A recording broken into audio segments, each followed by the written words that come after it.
Okay, everyone, let's get started. It's past 6 o'clock.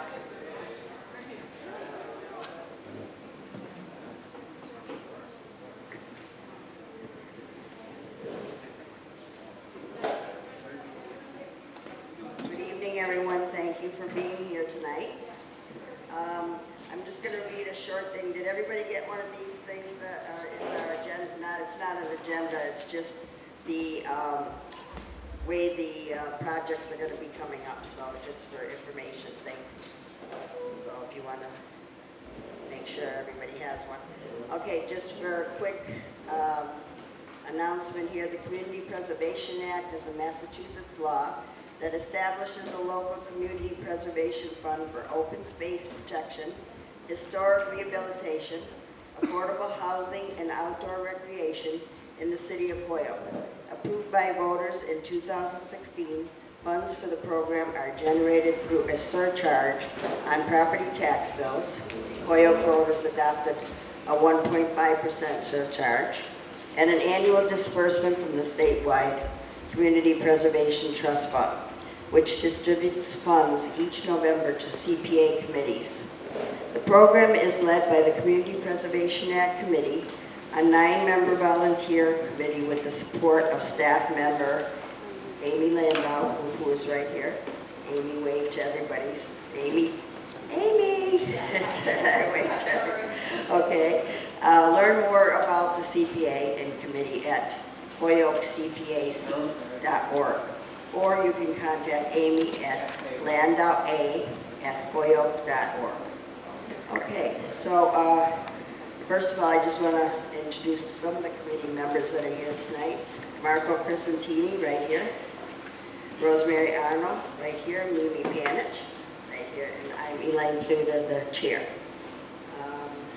And I guess no one else is here from the committee. So first, oh yes. Oh, you're here for Libby? Okay.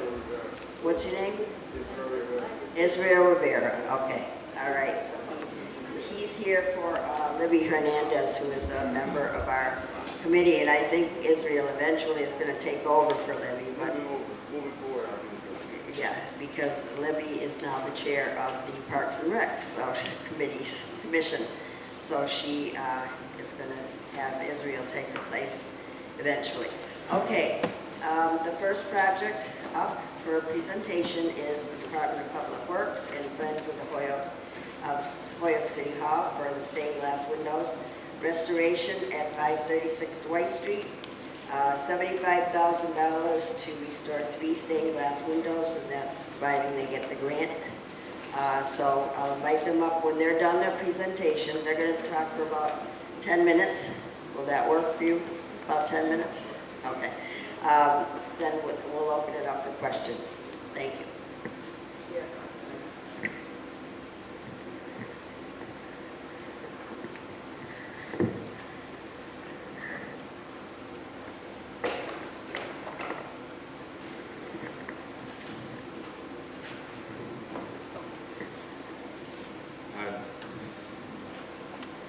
So my name is Mike McManus. I'm with the Department of Public Works. This is a project that we've been working on with the Friends of City Hall for a while now. This is one of the phases, of many phases, that we would take to restore the stained glass windows that are in the upper ballroom at City Hall. There was our first phase that was done several years ago where 2 of the stained glass windows were replaced and another 3 windows were boxed up at that time and kept in storage. There's some more stained glass windows that are still in place that will need to be rehabilitated at some point in time. There was an analysis that was done of all of the stained glass windows, and it recommended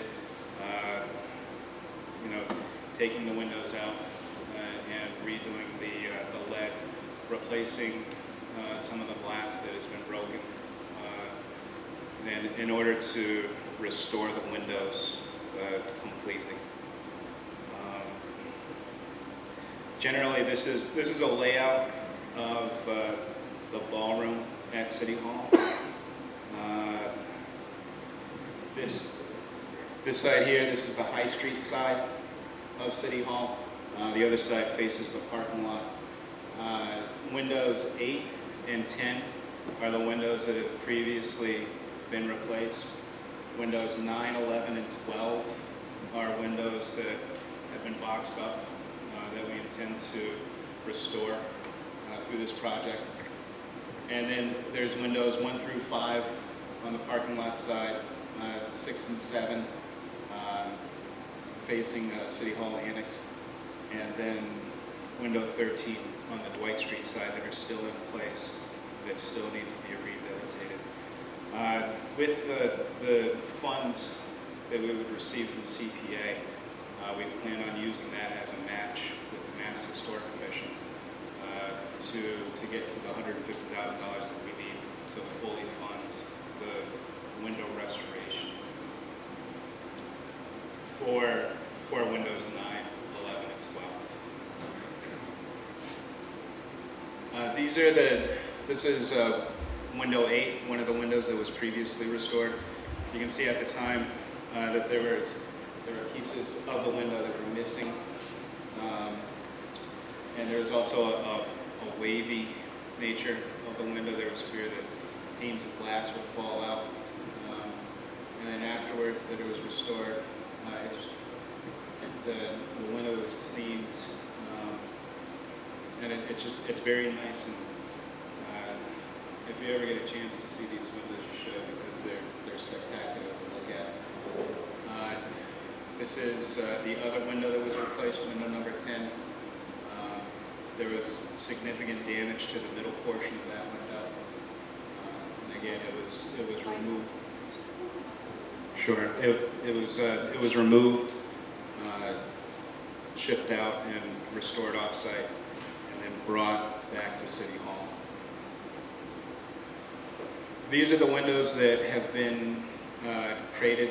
This is what would be restored under this project.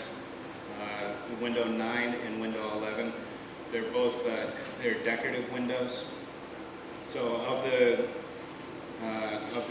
12 windows, half of them are this decorative type window, and then the other half are figures that are supposed to represent the founding of the city of Holyoke. So window number 12, this is one that would be rehabbed. The figure represents commerce in the city. And you can see that there's portions of the window that have tried to have been repaired over the years that were, when it was repaired, and it wasn't repaired properly. It was done to just make it safe and sound at that point in time. But this would be a legitimate, in-depth repair of the window. So those are the 3 windows under this phase that would be replaced. We would look to secure funding in May of this year, and once we have the funding available, we would contract with Julie Sloan.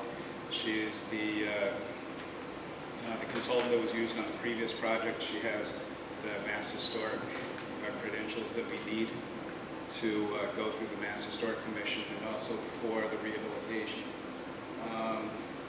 For this project, we would have to go out to bid for the rehabilitation, so we would solicit bids, and then the construction work could begin.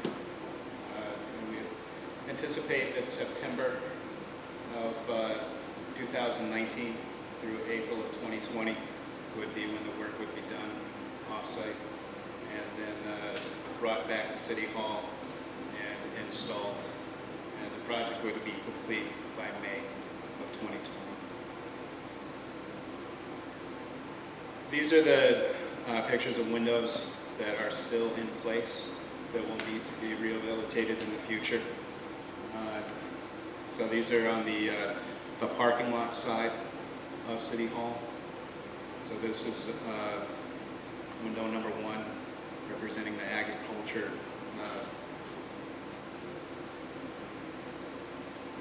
water power, and the arts. So these are the 3 figure windows on the parking lot side, and then there are 2 of this style of window. And you can see there's places where you have missing pieces of glass that have been just kind of temporarily replaced. Once they're fully rehabilitated, they would be replaced glass that would be like original type glass would be installed. This is more examples of just the damage that has been done over the years. This is window 7, which faces out on to, I believe, the annex. And then these are more windows.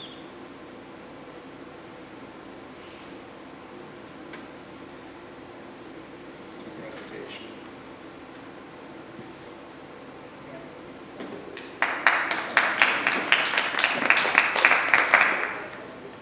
Are there any questions? Josh. Josh Knox, 40 Morgan Street. I'm curious, I love reading the description about each of the windows. And I wonder if there's any plan, not in, I don't think in this current proposal, but to actually have descriptions, not being expert in what the windows depict. I had no idea, actually. I knew they were pretty, but I didn't know what they were actually showing. I just wonder if at some point we might have, when the area is open, and we could look at descriptions of what the windows. Yeah, that's a great idea, and the Friends of City Hall would love to work on that. And there are great descriptions, it's great information. It's historic, it's art, it's all of those things. So. Technical interruption. This is a public hearing and we're trying to get a recording of it. And if you were to ask a question, which I hope everybody feels free to do, if I can get questioners to come up to the microphone and speak into the microphone so that we have some evidence of what the question was. And Josh, if you wouldn't mind summarizing your question so that we can go back in the minutes and make sure we've got this right. And we shouldn't have to do this a second time. Thanks. Hi there, Josh Knox, 40 Morgan Street. The question for Mr. McManus is fantastic to read the descriptions of what the windows actually depict. And so the question was, is there a plan to, at some point, have those descriptions on display if they're in the ballroom so that when folks like myself who don't have a background on this see the windows, they can have an understanding, acquire an understanding of what they're actually looking at.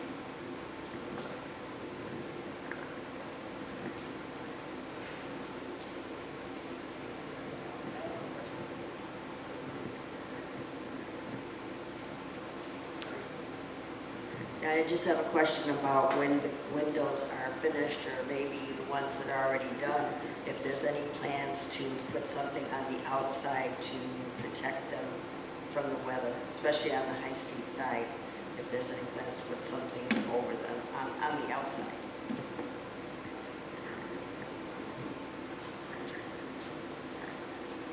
I believe, Olivia Mazel, Friends of City Hall. Elaine, they're shielded with a polycarbonate process, so not only is the glass protected, but the room, once all the windows are done, the room will be warmer because it won't be so drafty in there. So right now there's only 2 of them are shielded. So it happens that it's very particular. They have to be open at the top and the bottom, these protective coverings, because otherwise they would get too warm. So there has to be air exchange and flows to the windows on both sides.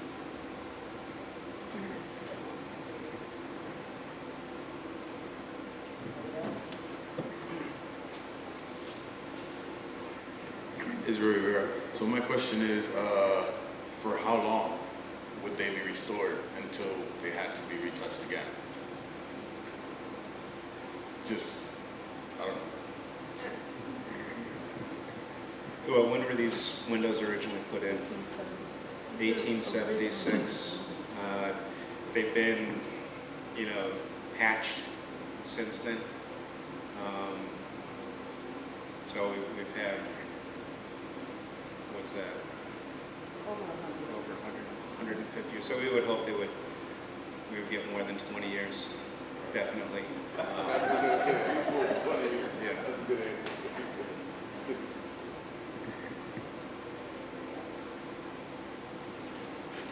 Thank you very much, Mike.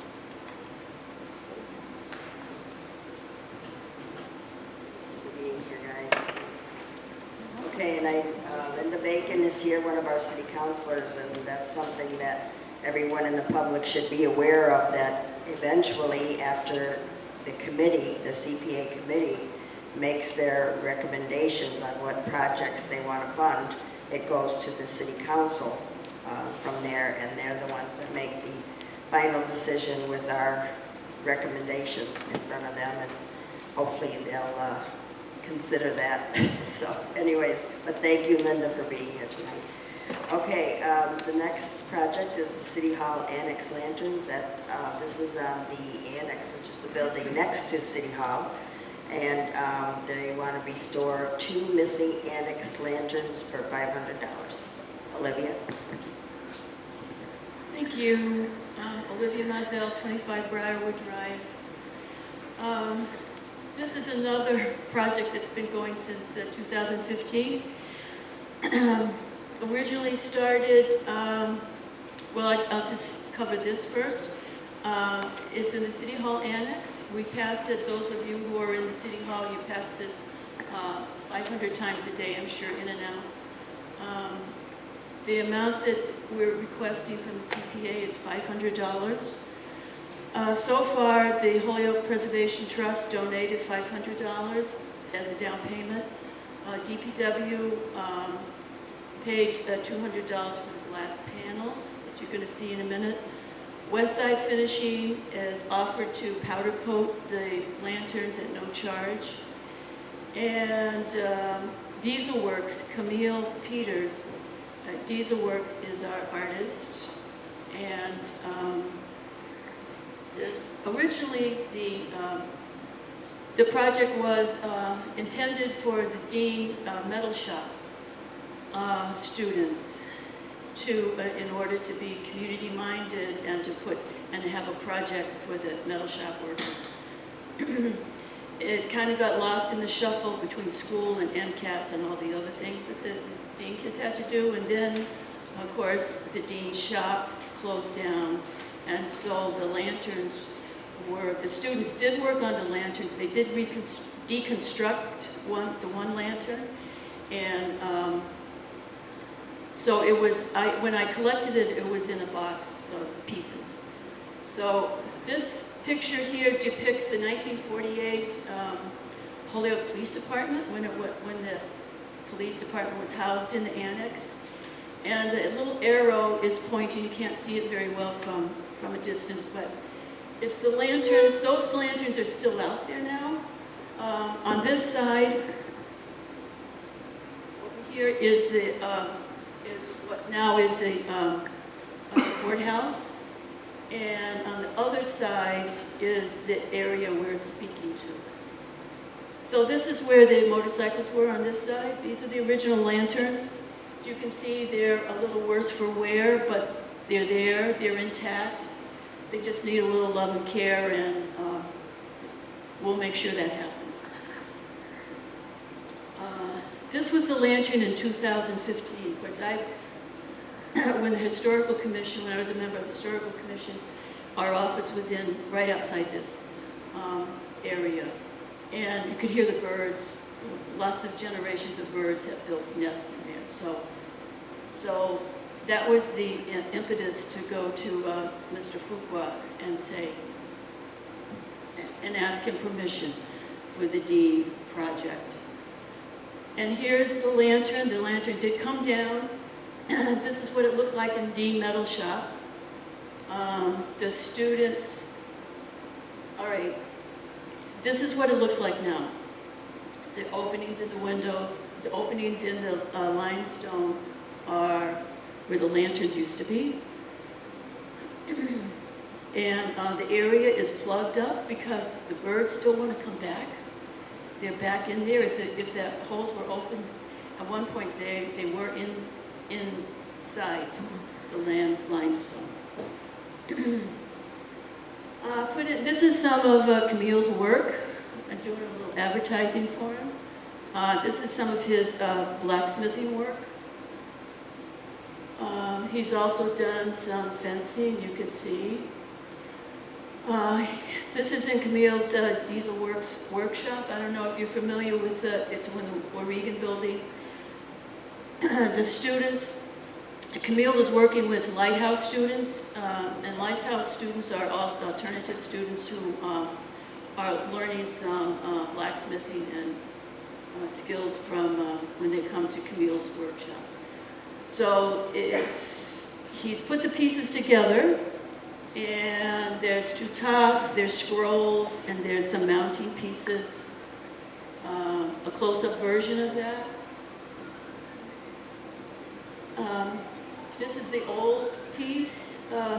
We had one question a while back: why didn't we just use this and put up a new lantern, so we would have two matching lanterns? This was pretty holey and rusty, and so our idea was, in order to get as close as we could to the original lantern, and make two new ones.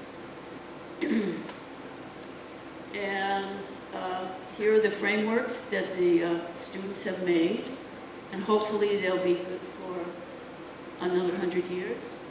Westside Finishing, I advertise for them a little bit because they're doing this. Once they get the lantern, they'll do it pro bono. And that's the end.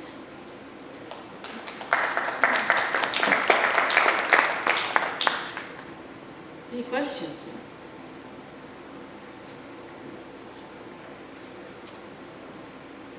No. Well, we hope we have a big photo opportunity when the lanterns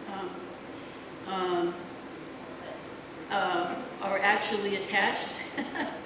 And there is some talk of electrifying them, but we'll discuss that with Mike and the DPW when the time comes.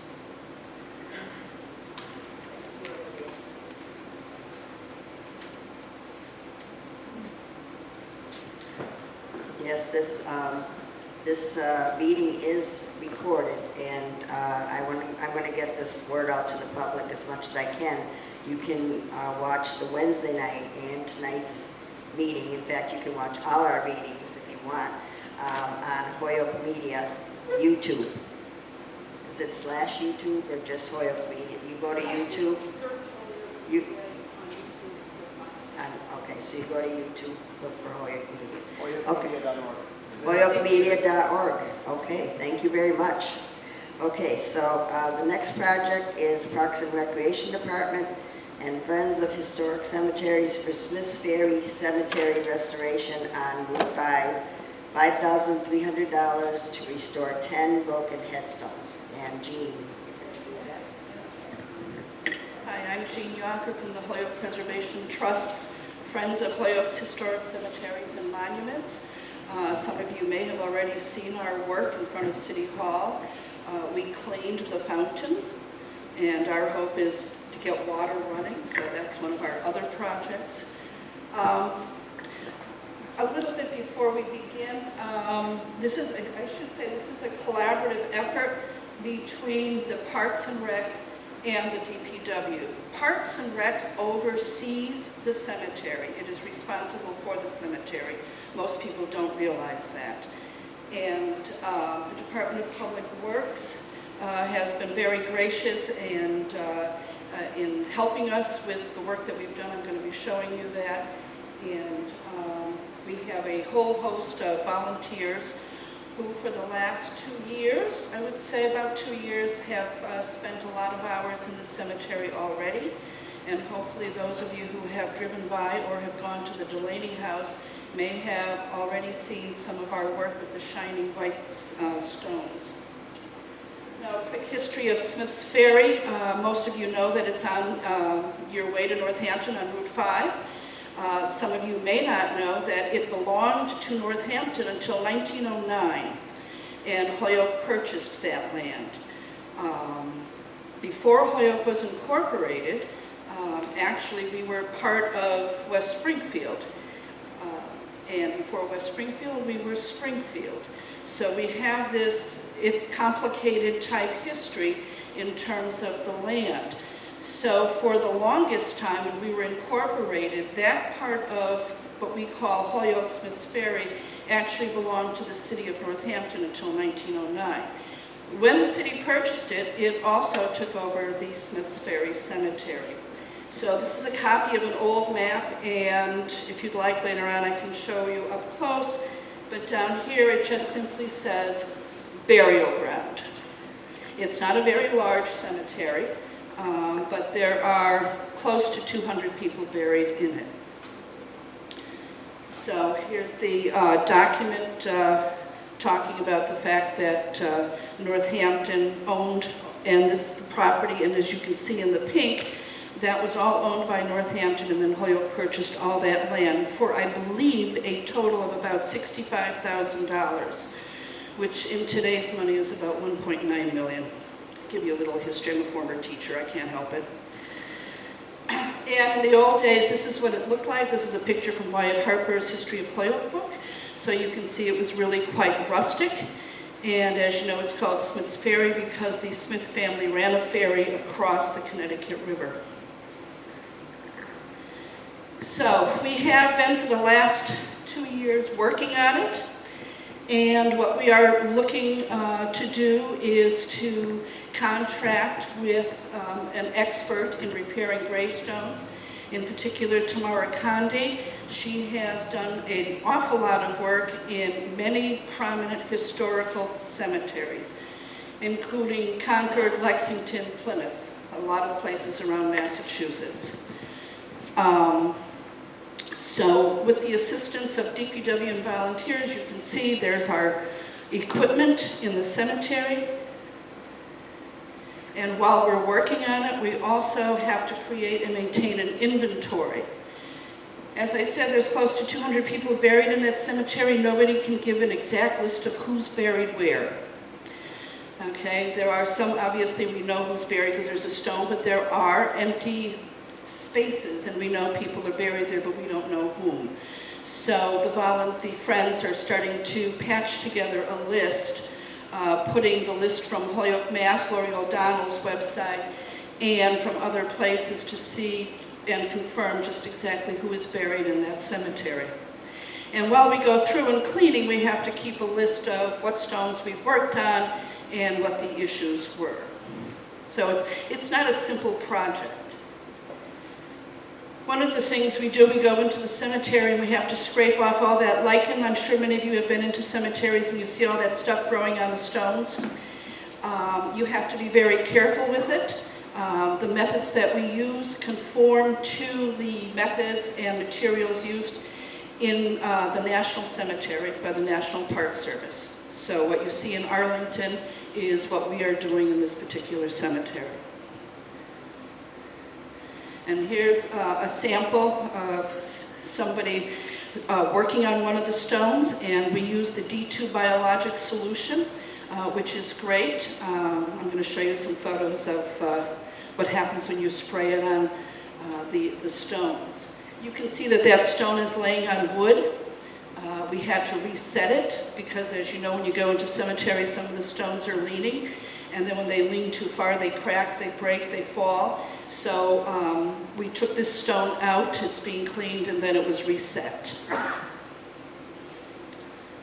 Okay, so when we put the D2 on the stone turns a little bit orange, and we scrub and we rinse and we scrub and we rinse.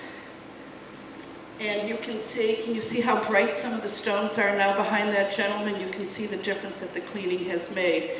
And if you've been to Smith's Ferry or you've been to Delaney House, you've seen that beautiful monument in the cemetery. That's the Underwood Monument.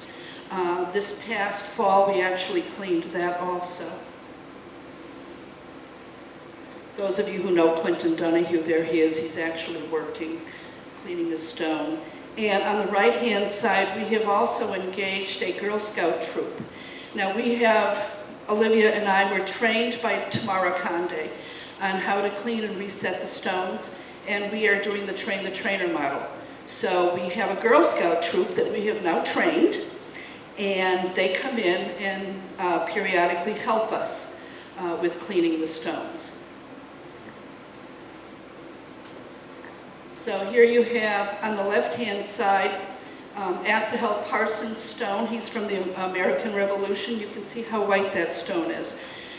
The stone on the right-hand side is one of the Days. Now, some of you may know the Day family because they, Mrs. Day lost 5 of her sons in the American Revolution.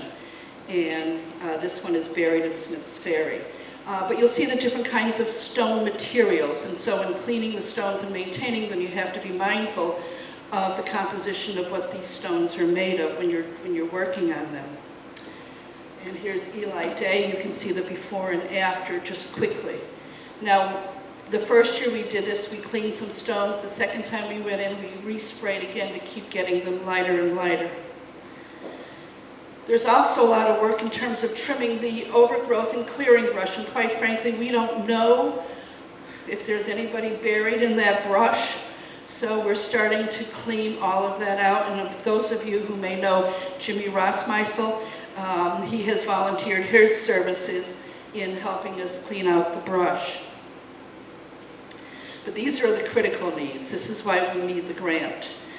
There are numerous gravestones, more than the 10 that we're planning on repairing this year, that need to be repaired.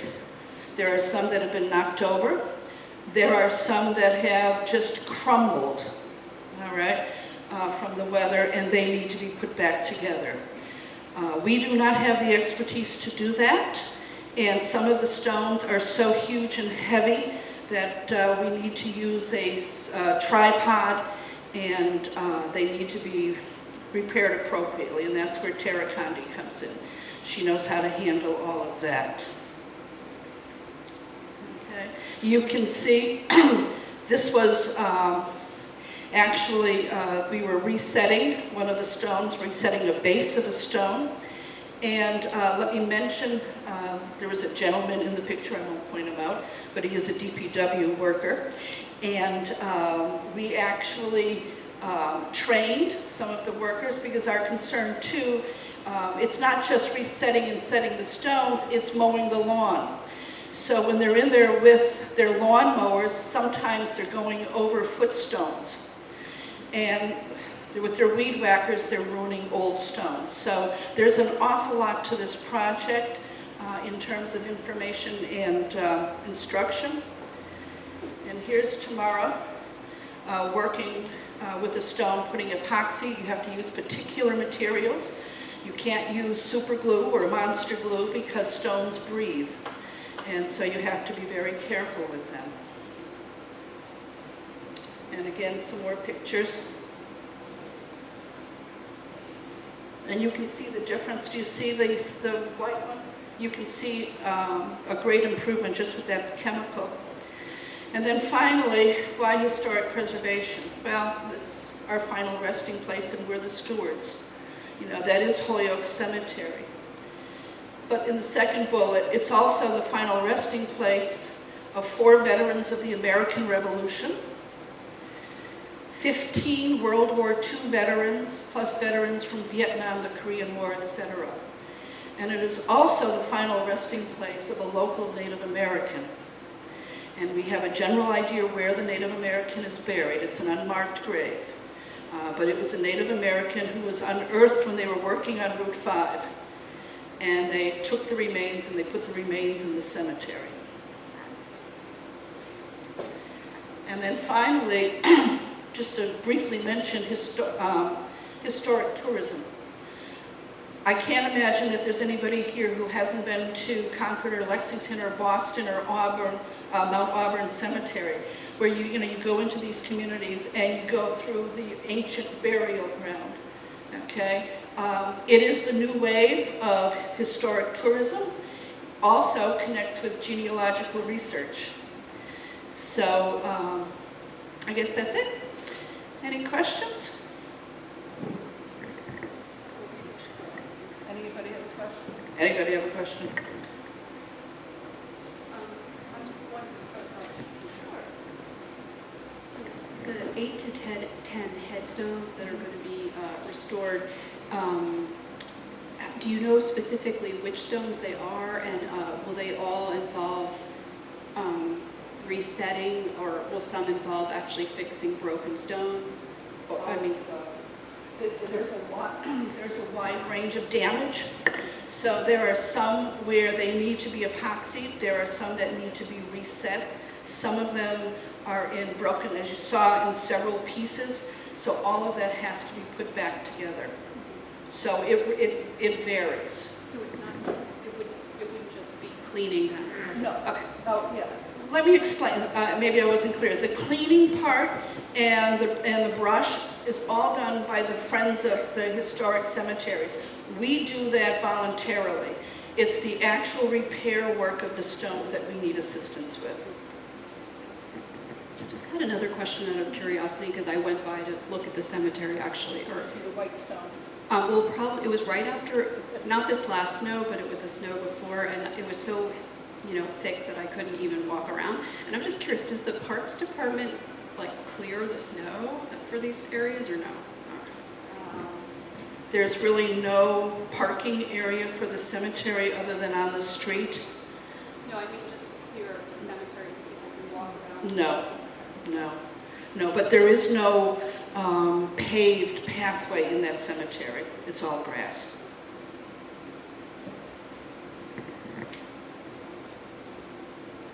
I brought my curiosity tonight, so I have another question. Are you going to join us? Thank you for the invitation. Josh Knox, 40 Morgan Street. So as part of my job, I manage contractors, and much like the one that you mentioned in this project, for a particular project I had a particular person in mind because she was a subject expert, and came back, we didn't have the funding, and I was really surprised that I was able to look out in the field, in the professional association and other contacts, and actually found another contractor who was willing to do the work for 1/10 of the price of the one I was thinking for. So I was just curious, as you move forward, I'm very interested in being fiscally, responsible in how we spend these funds. If you are planning on getting bids from more contractors than just the one that you mentioned. I'll hand this to Olivia.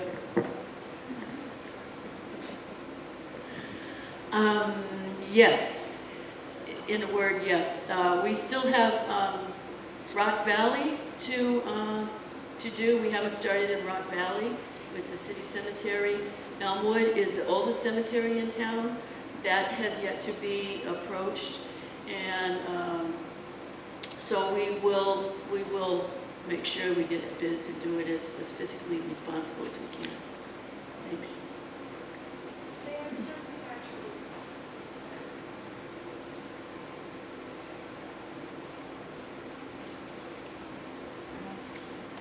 Hello, Paula Ferrario, 25 Morgan Street, also a member of the Historical Commission. But Josh, one thing to think about for your question, at the last Massachusetts Mass Preservation Convention, unfortunately, what they told us that there aren't that many very good professionals for cemetery. In New England, there's a lot of cemetery. So they're busy, and they're expensive. So that's something that and what they showed us a lot of graves that were not repaired properly. And once you put the wrong gluing material on it, you can cause irreparable damage. So in terms of price, you have to be really careful and hire somebody with a reputation. Any other questions?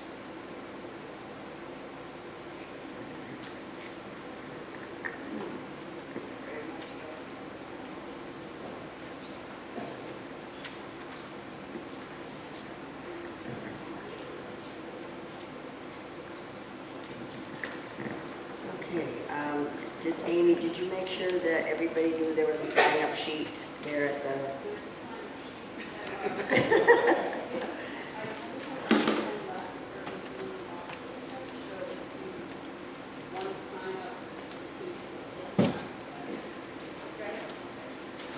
Thank you, everyone. Thank you. Okay, our next project is Kestrel Land Trust, and it's the Holyoke Conservation Commission for Glue-Tack Woods, Rock Valley Road. It's an open space acquisition, conservation land, $177,900 to acquire 51.5 acres of land. And it would be Kestrel Trust that would be doing that project.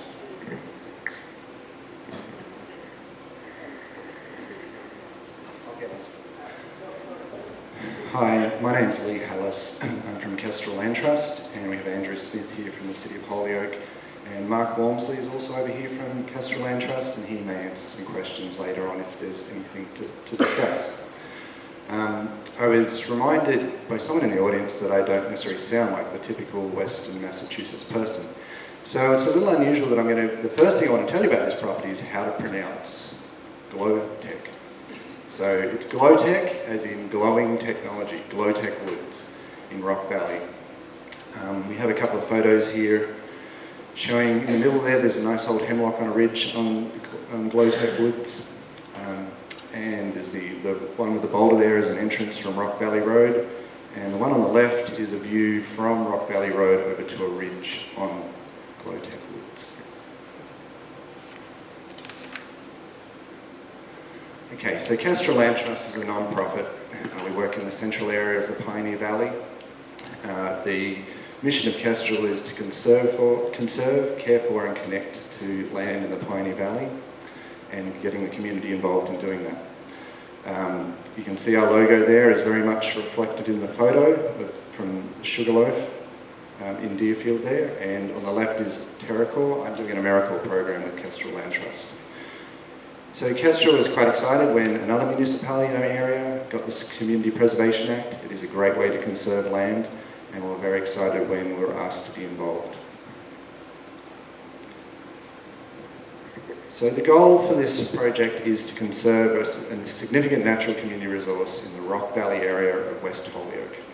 It is one of the largest undeveloped privately owned parcels in Holyoke, so it is a significant project that Holyoke could undertake.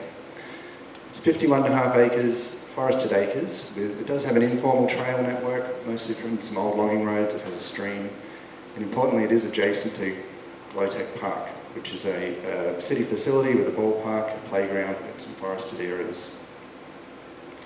So here is a map of the parcel. On the left-hand side, the road there is Rock Valley Road. On the right-hand side, it is Mountain Road. So it largely goes between those two roads. It does have that entrance there on Rock Valley Road, and you can see just below it is the Glowtech Park. So the Rock Valley area of West Holyoke is a rural area that's traditionally been a farming area. It's always supplied a lot of produce for Holyoke. Here's some photos here that were taken in about early 1900s that are giving you a feel for the area. And I think that's another really important aspect of conserving this land, is it is conserving a historical landscape. So this area has been farmed by the Glowtech family since the 1800s. They once owned up to about 300 acres, and this is one of the last major parcel that is left. They are a civically minded family, and when Sophia Glowtech's husband passed about 4 decades ago, they donated 10 acres to the city, which has become Glowtech Park. And the intention has always been to conserve this parcel, and just been waiting for the time, and in some ways CPA has really brought that on. So no one has devised a way to develop the parcel yet, but there's plenty of people trying, and whilst there isn't any active development proposals there, it seems like the greatest time to be looking to conserve it. And just wanted to point out, this is a neighbourhood generator project. There is a lot of support in that area for this to be conserved and to stay as it is. So the ownership of this would be with the City of Holyoke and particularly the Holyoke Conservation Commission. So they would be the long-term owners of it in fee. Kestrel Land Trust would be holding a conservation restriction on the land, so that's holding the legal agreement to make sure that the public benefit and the values that it has now are maintained into the future. In the management of the land, there's not a lot of plans to change anything in the immediate term. There is a need to restrict the entry of ATVs, which is causing some damage currently. And there could be some limited timber harvests in the future to maintain habitat and potentially some revenue for the city. So just a quick overview of the project budget. The vast majority of the money is to purchase the land. But as anyone who has purchased property knows, there are other costs associated with the transaction and the long-term maintenance. If there's any further questions later, we can go into some of those details, but I just wanted to put up there that the vast majority is the purchase of the land. And just a refresher, there are 4 categories in CPA. This is open space category that we're looking at here, and it is the only open space category project this year. The other ones being recreation, historical preservation, and community housing. And here's just a context map of where the parcel lies in the greater Holyoke and surrounding communities. And at this stage, I'll hand it over to Andrew to discuss some of the city policies and values of the land. So thanks.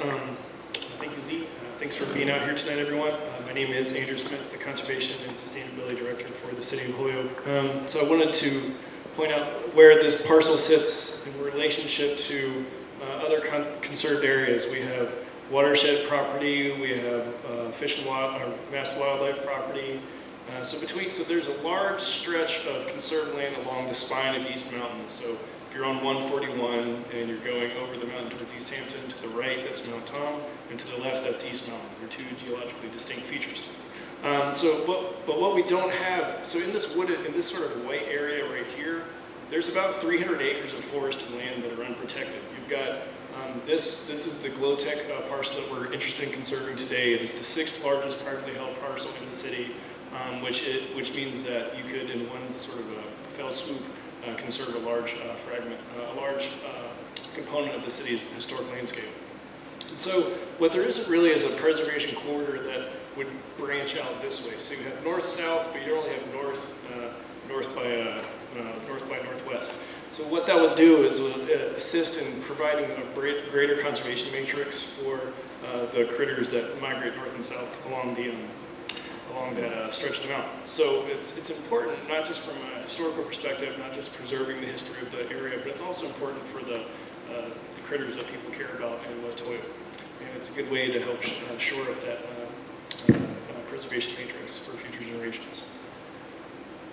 So going back to the public benefits of this parcel, in multiple iterations of city planning documents, when we ask people what they value, what is important to them, time and time again we hear that Mount Tom is important, we hear that preserving the spine of the city is important, we hear that preserving water quality is important, and it's worth noting that this parcel has some tributaries to Broad Brook, has some groundwater seeps, has some wetlands that are pretty significant when it comes to drawing clean water into the Broad Brook watershed. Broad Brook is a tributary to the Connecticut River. It's 2% of the overall volume of the Connecticut River. So preserving the headwaters of Broad Brook, preserving the drinking water quality of our neighboring city of East Hampton, Broad Brook contributes to the Manhattan Reservoir. It's like a regional stewardship, regional good thing that we're doing. So from an environmental standpoint, it really adds value. Wildlife habitat, local recreation, people can hike out there, people can look at birds out there. Again, the goal is not to change anything. And so, toward that end, we've really adopted the model of community development corporations everywhere, which is that in addition to improving places, which has very much been the hallmark of our work, we are building communities, which means finding a way to bring the residents of a specific neighborhood together, and through that, provide the services and opportunity to transform their lives. And that is entirely within the purview of the mission statement of our organization, which is that we believe every resident of Holyoke deserves to live in a dignified home and a safe, attractive neighborhood, and everything One Holyoke Community Development Corporation does is intended to help fulfill that need. And we believe that this project is at the very heart of that mission. So this also calls for a little bit of a description for those of you who may not be fully familiar with the Flats neighborhood. The Flats neighborhood is one of the oldest neighborhoods in Holyoke, and the lived experience of people from the Flats neighborhood, whether you're my age, whether you're 50 years older than I am, which would make you over 100, so there's very few of you, or if you're 50 years younger and you're a kid growing up there now, is really that this is a neighborhood with a tremendous sense of identity and pride, and a place where if people grew up in the Flats, they tend to make a point of making sure you know about it, and they have a tremendous memory and history of the institutions that used to exist in that neighborhood. But the challenge is that institutions used to exist there that don't anymore. There are very, very few bodegas. There are no shops outside of bodegas. There are very few places for community to gather in the neighborhood. In fact, it is only on the farthest edge of the Flats here that Kelly School exists. And Kelly School truly is the only facility that can provide a meeting space. Otherwise, you have to leave the neighborhood. But meanwhile, look at this attribute of the neighborhood. Everyone who lives in the Flats is located right in here. And this was where the mills were built up in the 19th century, where some of the oldest housing was. If you were in the Flats of the 1950s, you would actually find extremely densely packed housing. You would find at the ground floor of most of that housing were every manner of shops, butchers, flower shops, barbers, whatever you need. None of that exists anymore. Now you need to leave the neighborhood for almost all of the services that you need. We actually have very few restaurants, Amadeo's being the one most of you would be familiar with, at the edge of the Flats, just as you're leaving the city.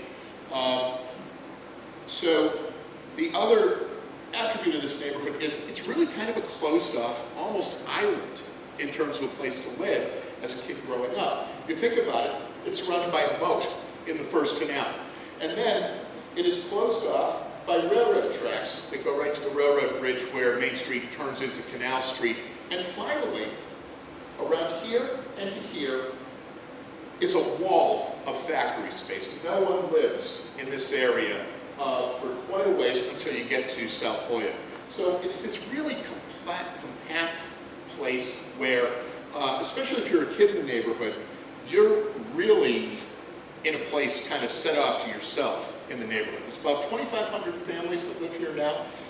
The average income in the Flats is about $18,000, which is less than a quarter of the average income in Massachusetts and less than half of the average income in the city of Holyoke.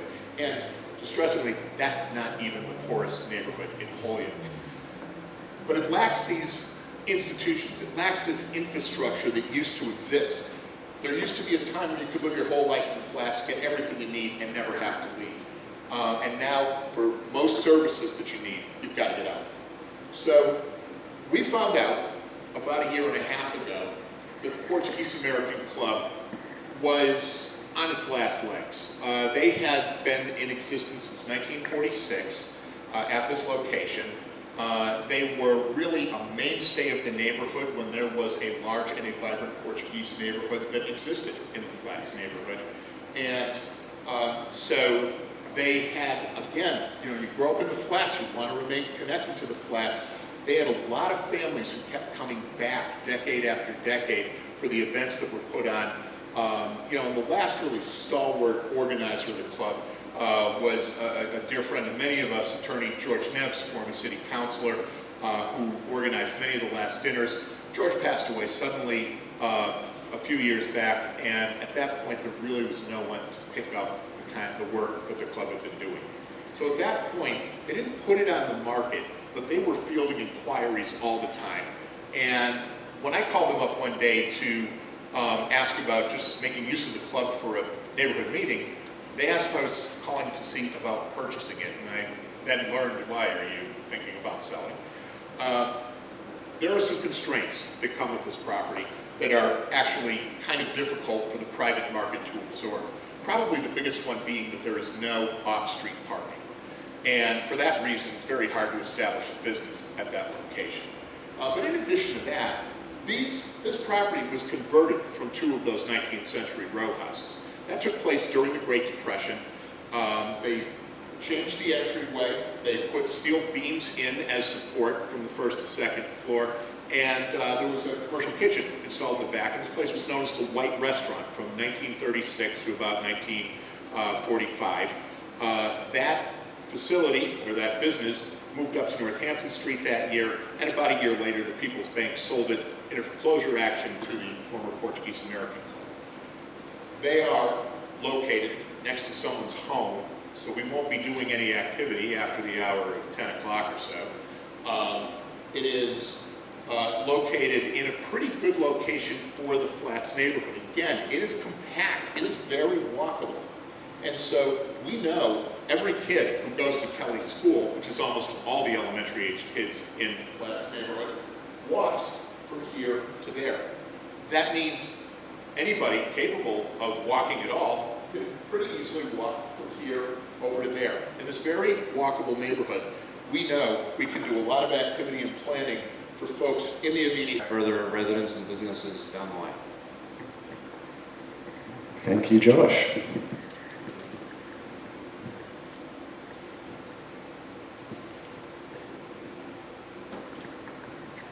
This isn't really a question, but just to get this information out to anyone who may be watching this at home, I gather that one potential benefit to the city in doing this is that there is a significant tax liability on this property that will be paid to the city of Holyoke upon this sale out of the proceeds. And we have a buyer in hand.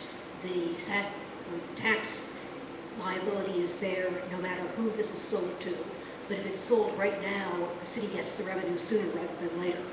And once again, we all know that we need that revenue. And I've lost track of the dollar amount of the taxes owed, but my recollection is they're significant. Perhaps one of you knows the figure offhand. I think it was 87,000. But our projects manager says approximately $87,000. So, whatever we pay out on this, we're getting quite a lot of it back immediately.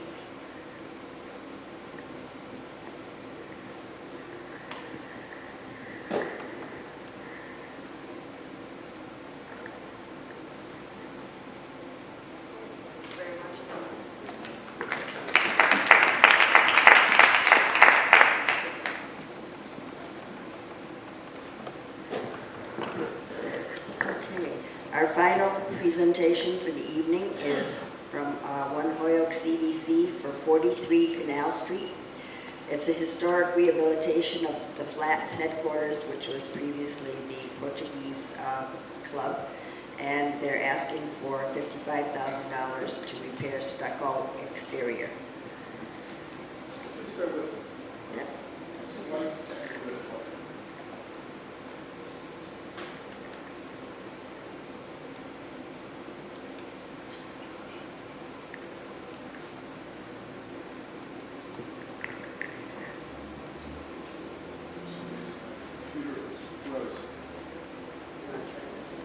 Try this one. So the only challenge I have is using a service called Lindsay, and it's on a zip drive, so it's not going to come through. For some reason, this computer is not getting me out of this screen.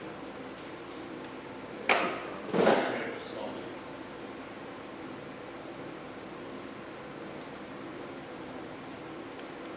Anybody have any computer experience, technology experience? Is there a live internet on this? Yes. There is? No. Well, it's very, goes in and out. Yeah. The Wi-Fi goes in.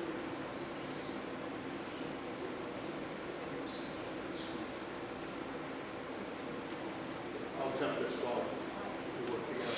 You can try, but they warn me that the Wi-Fi is not reliable. Okay.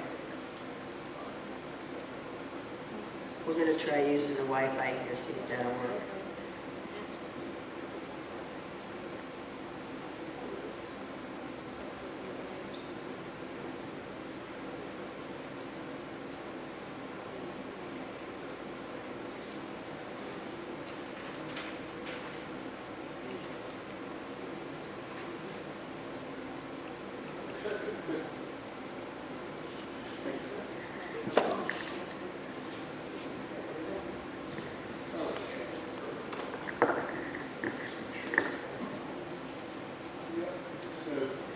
thank you very much. I'm Michael Moriarty. I'm the Executive Director of One Holyoke Community Development.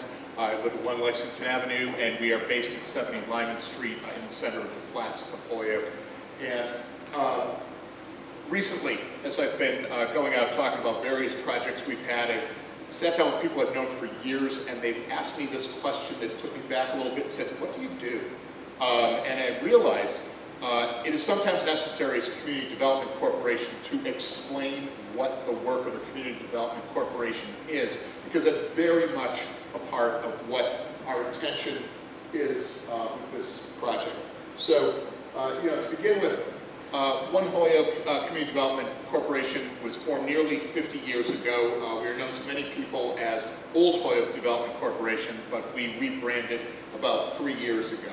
And our legacy is best known for the bricks and mortar housing work that we have done for many, many years. We're best known for the duplexes that we saturated the Flats neighborhood with from the 70s right up through the 90s, really sort of setting a more suburban tone for the rest of the neighborhood. But when we create those, we sell them to affordable homeowners, so we create home ownership opportunities for families for the first time. We've been doing that for decades.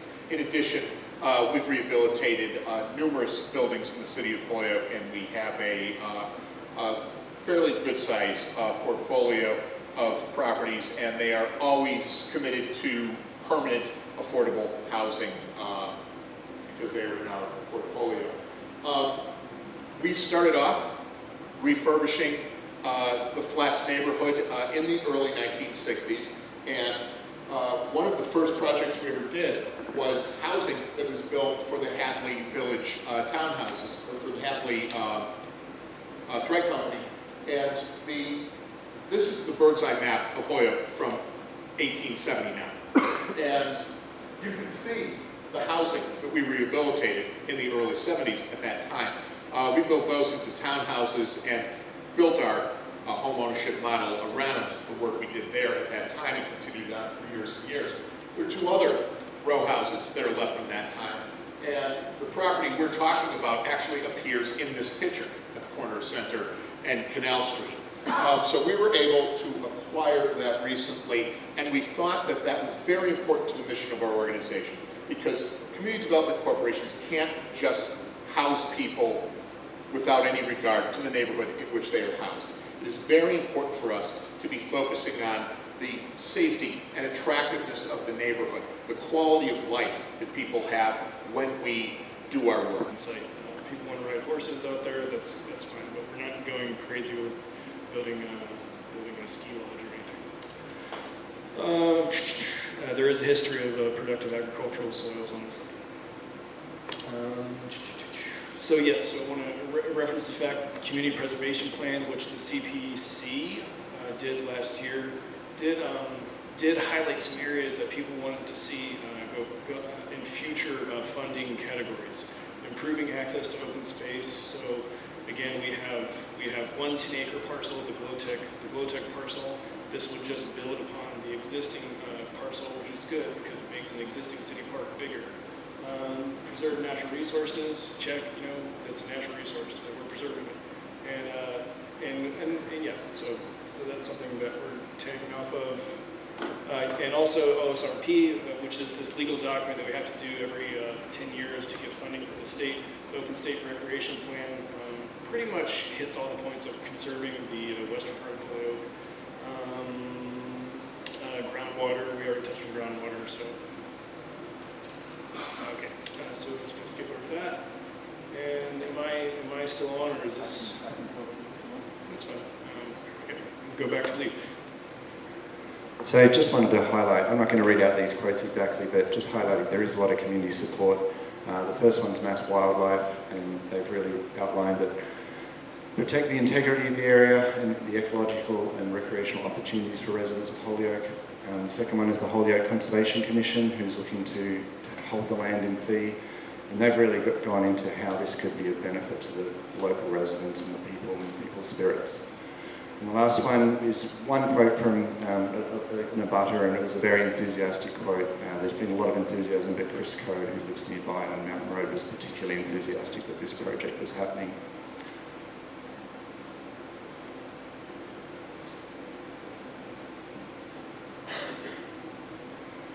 So I really do think this is a great CPA project. For the area of Holyoke that it's in, it's exactly the sort of resource that CPA would be looking to conserve. It meets a lot of those values and that were outlined in the Community Preservation Plan and the Open Space and Rec Plan. There is a lot of regional conservation areas, like we're talking about Mount Tom, but more and more it's been shown how important it is to have local recreation areas that people can walk to from where they live and when they pass by on the way to and from work. And I think this is a really good example of a local neighbourhood retreat, you could call it. I think it's excellent value for money for the parcel, so I don't think there's a problem with the amount of money being spent. And it is important to note that it's part of a historic family's long-term vision for this parcel. That's what they wanted to happen, and it really seems like CPA could really make that happen. And really importantly, it makes it much easier to conserve land when you've got a willing buyer and a willing seller, and we really have that in this situation, so we're very lucky. It's a good opportunity. I'll just leave you with a little taste of greenery that we haven't seen for a while, and any questions that you might have.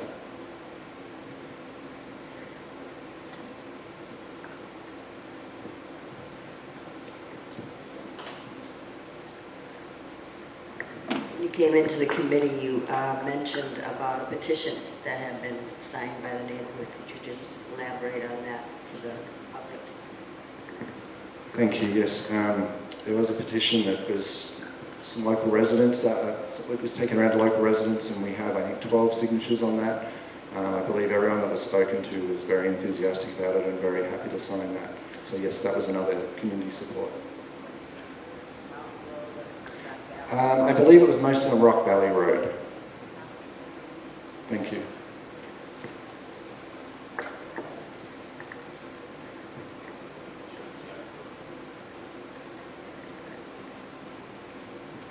Josh Knox, 40 Morgan Street. Looking at I'm standing up to strongly support and encourage allocation of funds towards this project. Looking at the map that was handed out, it seems like talking about picking up where Andrew left off about the connectivity issue. You have Rock Valley Cemetery just to the north, you have Glowtech Park to the south. Fantastic parcel for wildlife connectivity. Also, the Trust for Public Land did a report that's now a little bit dated, 2013, called The Return on Investment in Parks and Open Space. It was specific to Massachusetts. Reading from that report, it's really quite stunning. From the executive summary, parks and natural areas are critical to the state and local tourism industries. At least 61% of Massachusetts residents participate in outdoor recreation each year. In Massachusetts, outdoor recreation generates $10 billion in annual consumer spending. That spending benefits the state and municipalities through greater sales tax revenues. The tax revenue attributed to outdoor recreation spending equals $739 million annually. This is in 2013 dollars. Spending on outdoor recreation also helps local businesses that hire Massachusetts residents. Approximately 90,000 jobs in the state are supported by this spending, accounting for $3.5 billion in wages and salaries from the outdoor recreation sector. Most of that earned income is then spent in local communities such as Holyoke, further magnifying the economic impact of outdoor recreation. Parks and open space contribute to the high quality of life in Massachusetts. According to Forbes and CNBC, quality of life in the Commonwealth is the #1 asset for business. In terms of maintaining a talented workforce, the ability of outdoor activities is the second most important factor for recent college graduates. We have a few of those around. Deciding whether to stay in the state or the area or move elsewhere. Parks also boost property values and increase municipal revenues. We could use some increased municipal revenues. Over $724 million of property value in Boston, for example, is attributable to its park system. So if we look at this project for its economic impact alone, tremendous benefit to the city. We're just very, very lucky that this parcel is still available for such a reasonable dollar value, and I think we should jump on it and preserve this land for us now and to attract the neighborhood, and that is one of the ways that we deal with this constraint of not having a lot of off-street parking. And finally, believe this is a genuine act of historical preservation. This has been a place of community gathering since the 1940s, and we are going to continue to operate it as a place of community gathering.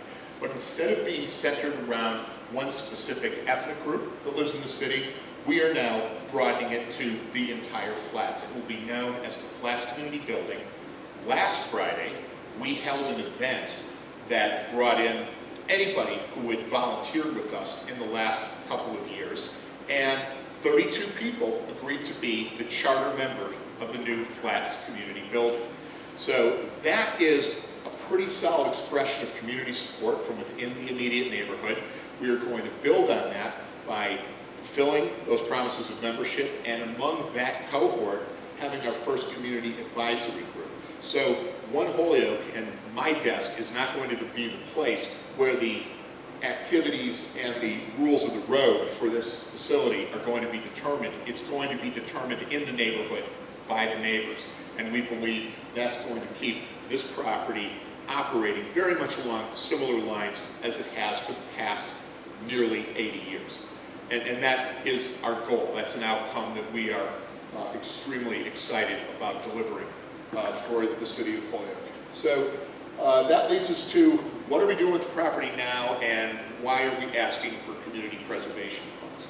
So we were able, the Portuguese American Club membership was very pleased to transfer the property to us. They gave it to us at a below market rate, and they gave it to us with a mortgage, so we didn't even have to drain our capital on this property right up front. In addition to that, we've put in a mini split system so it can be used 12 months a year. It never had air conditioning in the past. Basically, the club kind of slowed down in the summer, right? Also, the boiler failed about a week after we closed, which is Murphy's Law of development. So we addressed that, we winterized the place, and really got it up and running. And once we took care of that problem, it was in relatively good turnkey condition. We couldn't use the kitchen. We've removed the antiquated stove. We've really cleaned up the spaces that needed a great deal of cleaning up. But we've been able to install a movie and projection system. We've invited children in the neighborhood in for movie nights. We've organized neighborhood cleanups that originate out of the club. We've invited neighborhood groups, for instance, when police officer Daniel Escobar's family wanted to establish a foundation, they were able to use our space as a meeting space for their quite large family to start making those plans. That's the sort of light use we wanted to start out with, and we want to escalate from there as determined by our members and our community advisory board. So we've already invested a fair amount of capital, in excess of $100,000, to make the place useful and accessible to the community. But we are not endlessly wealthy. We have some resources to do something like this. We have developed a business plan where we think we can make sure that's more of a capital investment than simply a donation to the community. But as we move forward, we are going to need some help. So we first broached a higher amount of money than we've requested, but we worked with the committee leadership and had some guidance, and we scaled our plans down to an amount that we could use primarily to honor the historic preservation section of the Community Preservation Act. And that means focusing on the outside rather than the inside. On the inside, we really need to develop something that is compliant with the 21st century building code, that meets the accessibility needs that can be delivered in a property this old, and can service everybody in the neighborhood to the greatest extent possible. The exterior, we're able to do a lot more to sort of reflect the way this property has been, what the streetscape has looked like for most everybody's living memory. And so that is the heart of what we're asking. We believe, so the ask is for $55,000. We will use that mainly to hire an architect who is a historic consultant. I actually had this in separate bullet points, and we have refined that somewhat. We've been able to reach out and find that there are folks who are licensed architects who have credentialing through the Parks Department in historic preservation.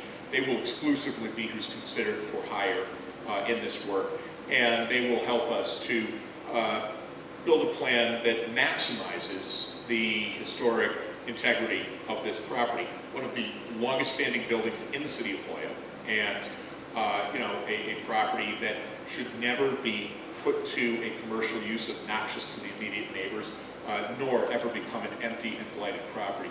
Both outcomes, we think, that pose a risk to the neighborhood if we didn't step in at this time. And in addition to that, helps us as a community development corporation based in the flats to take our work, building our neighborhood and improving lives to the next level. So the other thing we knew is we did an inspection on the property before we bought it. Experienced developers, we know that's something you kind of need to do. And found out the facade is actually crumbling and is at some risk. So the facade repair, you know, will probably absorb at least half of the money that we've requested at $55,000. And then finally, once we're done with that, we want to have reasonably sensitive exterior lighting, security, and signage as resources allow and as CPA rules allow. We may focus somewhat on accessibility from the exterior to the extent possible. The $55,000 will not be all the money we spend on the brick and mortar facility in this year. But what the CPA funding will really do for us is allow us to expand the programming in the building. That we can use the resources that we have, and resources that we can generate from the use of the club. We want to put that back into the best real-time, on-the-ground use for the community. If we don't have some funding to assist us with the building, you know, everything will go to the bricks and mortars and very little will be left available to serve the community in the way we think it should be served. So, and the way they're going to tell us it's going to be served through having a community advisory board. So that's the balance that we're trying to strike. There were some questions asked when we spoke with the committee about, well, this sounds very open-ended. It is not. It will be the facade and the work with the architect as allowed and done through the Community Preservation Act. And those funds will be put to use, we believe, in 2019, but certainly no later than 12 months at the time of the award. So, you know, so with that, we hope it's something that is accepted as much because of the impact it can have on this community, where 2,500 people from Holyoke live, where a lot of kids are growing up, where we really need to have a place where people in the neighborhood can stay in the neighborhood and make it more of the vibrant, really connected community we believe the Flats is and can be much stronger as by having a physical place to go to. So with that, I'm happy to entertain any questions anyone has. If I covered it well enough, oh yeah. I've got a question. Sure. Mostly a statement. Here, Yeah. go back to the original image. Okay, so this is just an educational thing. To the building itself. The building itself. The one that I might be able to zoom in. the 1946 exterior, and just because I'm always trying to evangelize about street trees. Oh, so you're talking about the photograph? Yeah. So 1946, right? There was a street tree out front of that building. So Basically, it was the 70s. So the 70s. Anyway, but you can see 2 street trees. So the opportunity exists to do some historic restoration and do some street tree planting there. And obviously, it's a fabric of the community. It's a fabric of the way things exist. And I really think it's a wonderful opportunity. We have a great tree planting program here in the city. And please do what you can to tap into that resource there if it's humanly possible. I think it's very possible, actually. And by the way, you're talking about, there's a state agency, is it the Department of Transportation that's involved in that, or? DCR. We've worked with them. We've planted trees in the Flats on neighborhoods and buildings we've built in the past. So happy to do it again. And you're absolutely correct. There's just nothing there in the places where those trees once stood. Glad to work with you on that. Oh, yeah. So were you saying that instead of hiring the architect and the consultant, the historic consultant, that the architect could be somebody trained in historic rehabilitation, so then I guess there would be no need for a consultant?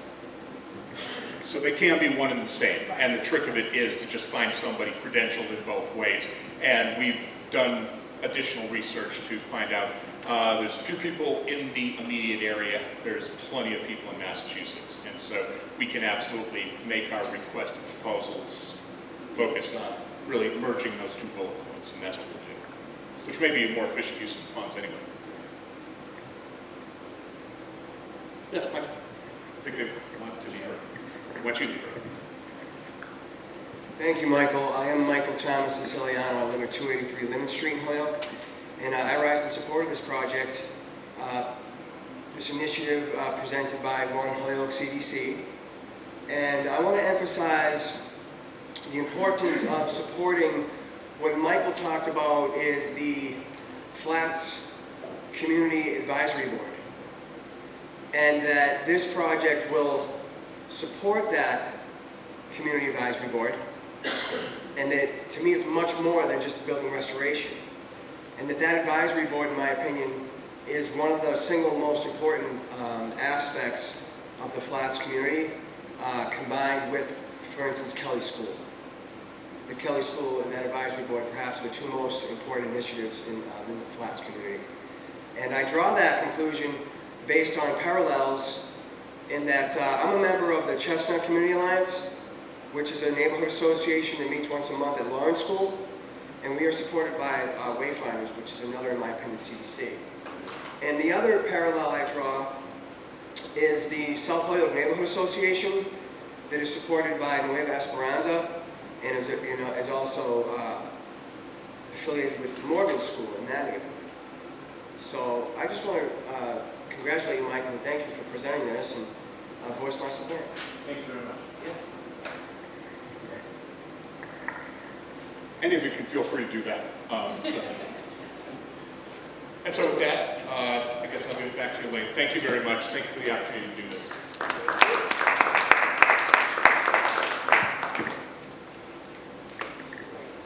Well, thank you very much, everyone. That concludes what we have to present tonight. And thank you again. And please tell everyone that if they missed this, to please see it on holyokemedia.org on YouTube. And because we want everyone to, and it's not too late, even though we're done here with the presentations for the public, we will still accept comment. People can come to our meetings, comment to the committee. The next 2 or 3 meetings for sure will be deciding on our recommendations for these projects. So please feel free to come to our meetings or to contact us through our website, which is CPAC, holyokeCPAC.org, or contact Amy, and you can find out her information at the website to contact her. And it's on that piece of paper too. So I guess that concludes our evening, and thank you again, everyone, for coming. Really appreciate it. Great job, everyone. Thank you.